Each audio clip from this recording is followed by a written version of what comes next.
সালাম আলাইকুম। সারা দিনভর ভারত পাকিস্তান যুদ্ধের নানান আপডেট আপনারা পেয়েছেন।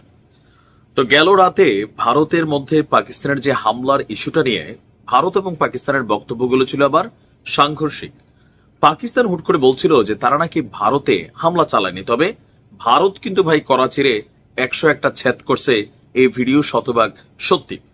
তো এর মাঝখানে ভারতে আসলে কি পরিমাণ হামলা চালিয়েছে পাকিস্তান এ নিয়ে ভারতীয় গণমাধ্যমগুলো যখন তথ্য দিচ্ছে তখন বুঝতে হবে যে হামলার শিকার না হয়ে পাকিস্তানকে নিশ্চয় এরকম কি বলা হয় যে ধরেন যুদ্ধাংদেহী, অথবা পাকিস্তান কি পরিমাণ সামরিকভাবে সক্ষমতা প্রদর্শন করেছে। পাকিস্তানের জয়কার হয়ে যাচ্ছে না নিউজগুলোতে।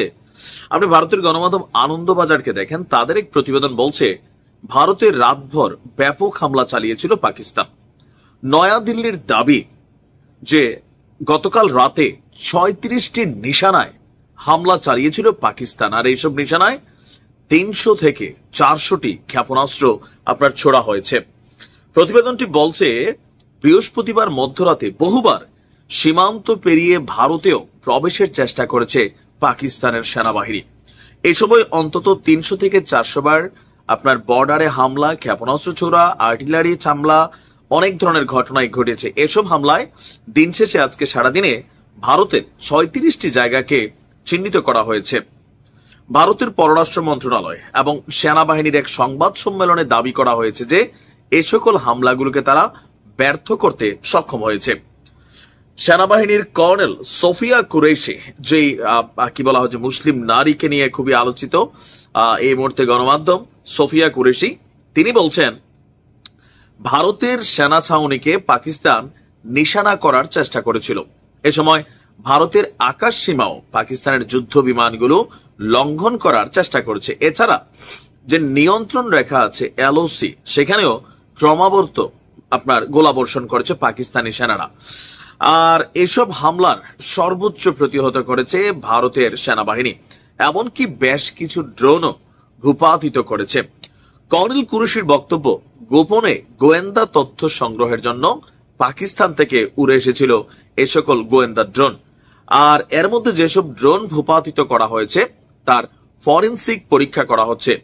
এই ড্রোনগুলোকে প্রাথমিকভাবে তুরস্কে তৈরি ড্রোন হিসাবেই ধারণা করা হচ্ছে। দর্শক, আপনার এই মুহূর্তে পাকিস্তানের সামরিক বাহিনীর মুখপাত্র লেফটেন্যান্ট জেনারেল আহমেদ চৌধুরী বলছেন যে ভারতের হামলায় পাকিস্তানের মৃতের সংখ্যা বৃদ্ধি পেয়েছে। আপনার সব মিলিয়ে বাহাওয়ালপুরের আহমেদপুর এলাকায় 13 জন নিহত হয়েছেন, যাদের মধ্যে 2-3 বছর বয়সী একটা বাচ্চাও আছে। 7 জন নারী, 4 জন পুরুষ। আহতদের মধ্যে রয়েছেন 9 নারী এবং 28 জন পুরুষ। পাকিস্তানের দাবি, তাদের পাল্টা হামলায় ভারতের যুদ্ধ বিমান থেকে শুরু করে প্রায় 70টি ড্রোন তারা ভূপাতিত করতে সক্ষম হয়েছে। আর আইএসপিআর এর ডিজির বক্তব্য যে ভারতের যে কোনো আপকামিং হামলাকে মোকাবেলা করার জন্য পাকিস্তান প্রস্তুত রয়েছে। তবে অপরদিকে আমরা দেখছি যে দুই দেশেরই জাতীয় নিরাপত্তা উপদেষ্টার সর্বোচ্চ লেভেলে যে সকল মানুষরা আছেন তারা একে অন্যের সাথে যোগাযোগ করছেন। আপনি দেখবেন দুই দেশে যারা একটু সচেতন মানুষ আছে, এই যুদ্ধ নিয়ে আগ্রহ, উৎসাহ, এগুলোর বিপরীতে যুদ্ধের ক্ষয়ক্ষতির বিষয়গুলো কিন্তু সামনে এনেছে যে দুই দেশ তাদের রাজনৈতিক ব্যর্থতাগুলোকে ঢাকার জন্য, তাদের সরকারের ব্যর্থতাগুলোকে ঢাকার জন্য ভারত পাকিস্তানের মধ্যে চিরদিন যাবৎ যে বিষয়গুলো নিয়ে দুই দেশের জনগণ খুব উৎফুল্ল হয়, একদম যুদ্ধ করতে আগ্রহী কাশ্মীর, সেই কাশ্মীরের ইস্যুটাকে তারা ছড়িয়েছে। বেসিক্যালি শাহবাজের সরকারও ব্যর্থ, মোদী সরকারও ব্যর্থ। এই যে আজকে ভারতের কিছু মানুষ বলছিল যুদ্ধটাকে আমাদের অনুমতি নিয়ে শুরু করা হয়েছে, এরা কারা? এরা হচ্ছে ওই সকল মানুষগুলো যারা সীমান্তবর্তী গ্রামে বসবাস করত, তাদের বাড়ি ঘর ফেলে তারা এখন রিফিউজি হিসাবে বিভিন্ন জায়গায় ঘুরে বেড়াচ্ছে। ভালো থাকুন, আসসালামু আলাইকুম।